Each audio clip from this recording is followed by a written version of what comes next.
cérebro quando você exagera, tanto em comida quanto na bebida. E pensando no carnaval, que já chegou, né? Na verdade, nem tá chegando, né, doutor Júlio? Já tá aí. Você tá bem? Tudo ótimo. Bom dia. Em Salvador já começou. Em Salvador começa sempre antes, termina sempre depois, não é verdade?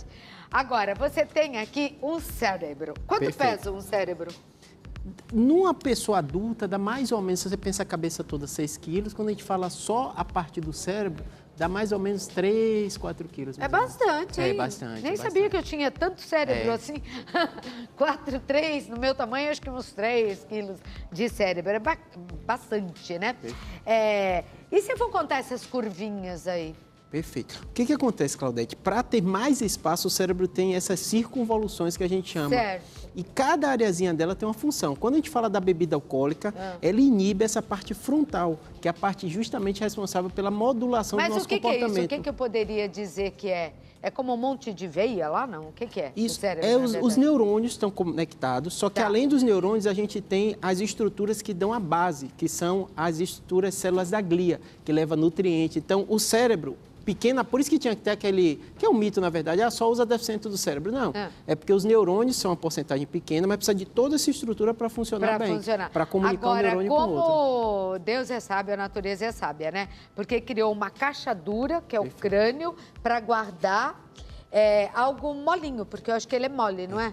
E esse é o diferencial do ser humano. Se a gente olha as outras espécies, parece que elas estão mais preparadas para o mundo e a gente acabou dominando, né? Porque o grande diferencial foi o cérebro. E é justamente o cérebro ter esse grau de complexidade. A gente é o único ser vivo que sabe que vai morrer, sabe que vai adoecer. É o único ser que tem essa grande capacidade de criatividade, né? E a bebida alcoólica, eu falo que assim, toda a sociedade ela faz parte. Foi o primeiro ansiolítico criado, foi o primeiro analgésico também, né? Antes da anestesia, se aplicava como anestesia e faz parte da nossa cultura, né? Claro que ela traz uma série de benefícios e traz também malefícios, né? E a gente tem que ter muito cuidado com os malefícios que estão muito altos nesse período do carnaval. Então vamos começar falando sobre eles, mas eu gostaria de abrir aqui perguntas em geral para o neurocirurgião, que é neurocirurgião da Beneficência Portuguesa e também do Sírio-Libanês. Vamos lá, olha, como combater a ressaca? Mas antes mesmo de combater, como não ficar de ressaca? Perfeito. Tem alguma saída, algum jeito? Quando a gente entende a lógica, né? Você bebe o álcool é metabolizado no fígado, a gente consegue, Claudete, metabolizar em 1 hora só 10 gramas. Então seria uma latinha de cerveja só. Em 1 hora? 1 hora. Se você passa disso, não tem jeito, vai para a corrente sanguínea, né? Ai, caramba. Então a primeira coisa é entender que é metabolizado no fígado. Nosso fígado quebra o álcool em acetaldeído. É um nome estranho, mas só para você entender que esse sim que dá algumas consequências.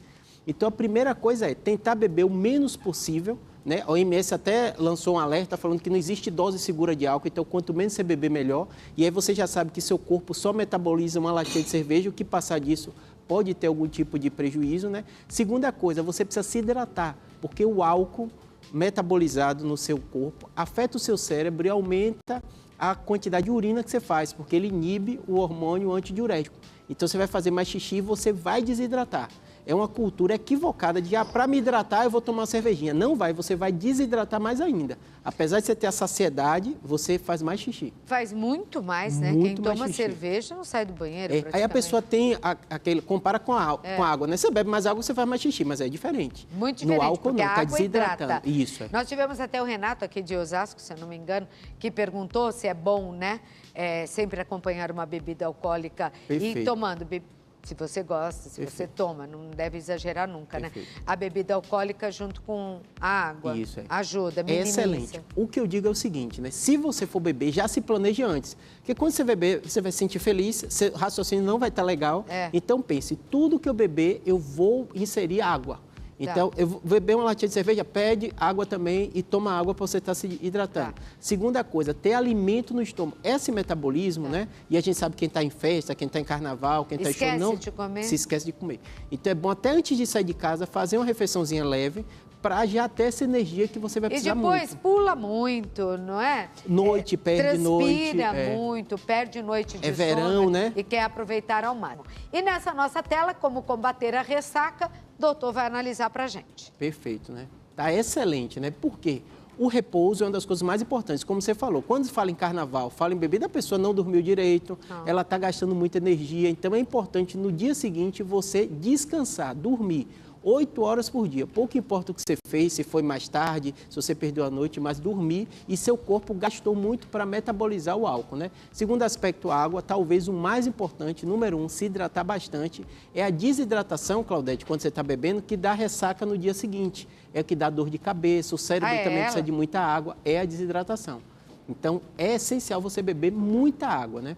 Segunda coisa, né? Muitos desses anti-inflamatórios, analgésicos, pode até ser usado, mas você tem que ter cuidado, em especial paracetamol, que eles são metabolizados no fígado, e seu fígado já vai estar sobrecarregado. Tá. Então, claro, se você está com dor, está com a dor de cabeça, não tem problema você tomar o dipirona, o remédio, mas controlar a quantidade, porque é tudo metabolizado no fígado. Porque não adianta querer curar a dor de cabeça com medicamento, né? Não adianta. E continuar agindo dessa maneira. É que nem muita gente fala, você deve ter ouvido, que cura com cachaça também, né? Você Tá dor de cabeça, Mas não aí você toma uma cerveja quando acorda que passa. O que eu digo é o seguinte, sua sensação de bem-estar vai até te tirar aquele mal-estar, mas o prejuízo vai vir mais na frente acumulado. Né? Mel? Mel. Por quê? Porque o mel, além de uma série de coisas, ele tem a questão da glicose. Claro que você vai controlar a caloria, para não exagerar, né? Tem a questão da glicose. Junto com o mel, colocaria ali do lado, que eles colocaram os sucos também, né? Porque suco que envolve frutose ajuda no metabolismo do álcool. Então, o mel tem a questão de você ter caloria, você ter o doce e você ajudar nessa parte do metabolismo, certo. Né? Os antiácidos, antieméticos, desintoxicantes, o que é que acontece? Há um mito das pessoas, dizer, eu vou tomar, tem até o nomezinho farmacêutico, eu nem ligo de falar, né? Muito envolve famoso. Uma série de coisas outras, mas o que é que acontece, né? Já vou tomar até um antes para prevenir, né? Há uma inteligência, né? Muita gente fala de farmacêutica grande, qual a lógica deles? Tem cafeína, tem o analgésico, então tem antiácido, então eles misturam uma série de coisas, mas eu falo para o paciente, não é mágica, né? Se você está com a dor, é melhor você tomar analgésico se você está com dor, né? O que colocou ali que ele ajuda, né? Ele já coloca uma cafeína na medicação, né? O que eu digo que é diferente, é muito melhor se você está no outro dia, precisa tomar um café, você vai ter a quantidade de café que você tem, a chance é menor. Você vai também ter a questão alimentar que o café tem, né? A coisa do analgésico, você toma só se está dor. Aquela lógica de vou tomar antes, tomar depois, não ajuda, vai mascarar alguns sintomas. Doutor Júlio Pereira, que prejuízo o cérebro misturar a bebida alcoólica, que muitas vezes, como que da apreensão ontem da militar em São Paulo, e acontece em todo o país, é de misturar energético com bebida alcoólica, que você nem sabe se é batizada, né? Isso tem sido um problema grave, Claudete. Eu até inseria a questão de drogas para desempenho sexual.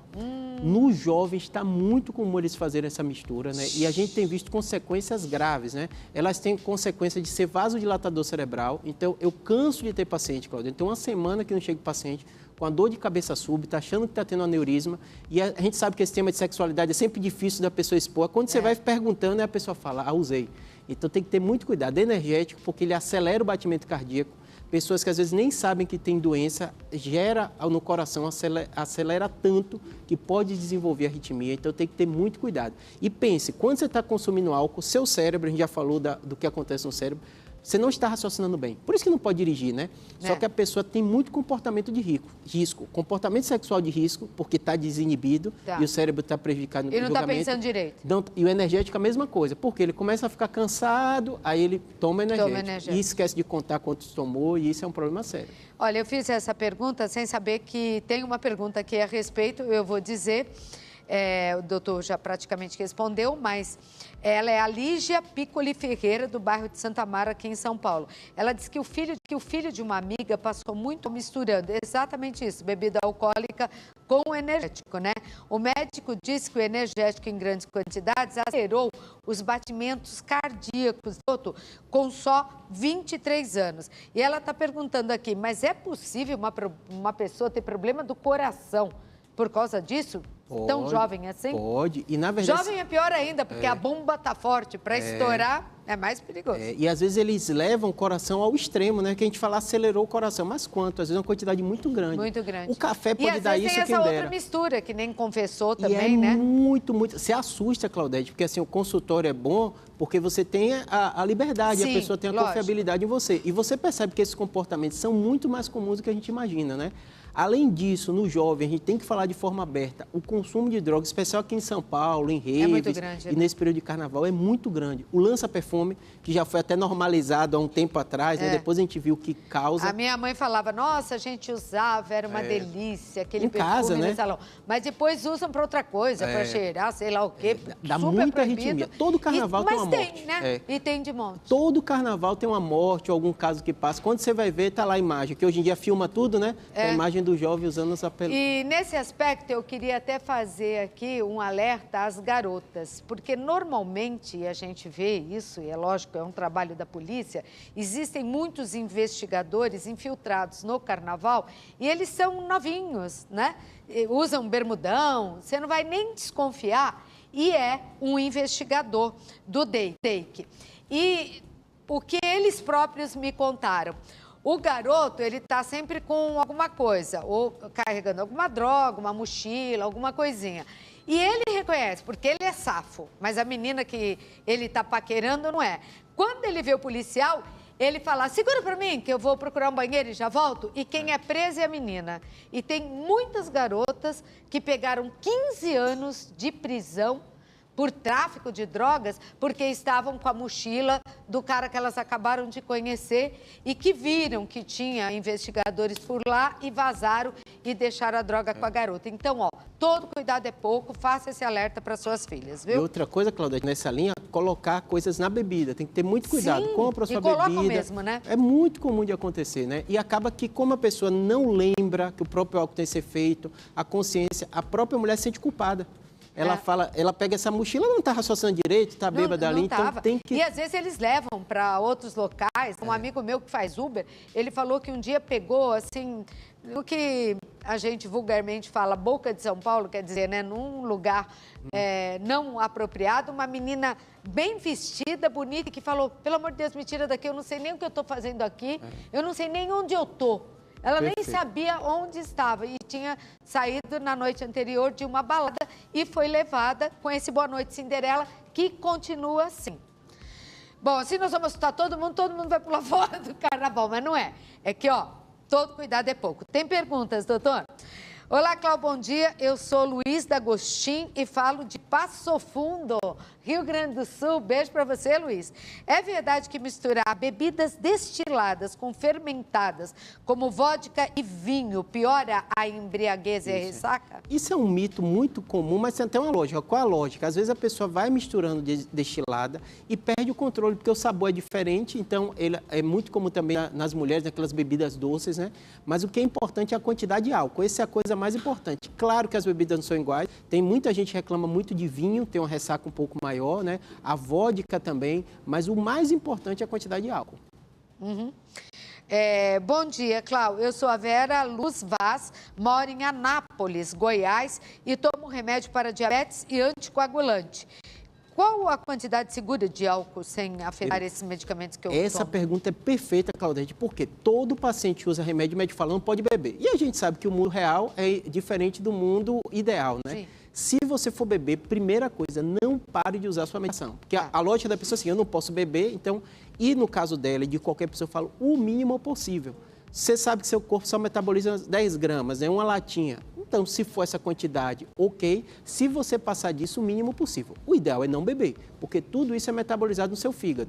Ela deu exemplo de anticoagulante. E parar de tomar o remédio, então, não piorou. Pode. Mas o anticoagulante, por exemplo, qualquer coisinha que você até coma diferente, já muda o metabolismo dele. Mas a gente sabe que o mundo real é diferente do mundo ideal. Ela bebeu o mínimo possível que seja no contexto dela. Para que todo mundo tenha um carnaval gostoso, se distraindo, brincando, não é? E não precisa estar com a cara cheia, nem com a cuca cheia também. Perfeito. Um beijo, doutor Júlio Pereira, obrigada pela participação. Obrigado, Claudete. Doutor Júlio, o Instagram dele, se não apareceu ainda, vai aparecer agora aí no vídeo, para você poder entrar em contato, mas você pode continuar mandando perguntas. Beijo, obrigada, viu? Obrigado, Bom Claudete. carnaval. Vai para Bahia, baiano? Que nada, eu sou baiano falso, não bebo, não vou para carnaval, trabalhando aqui mesmo. É um baiano muito paulistano, né? Que vai botar o bloco no hospital.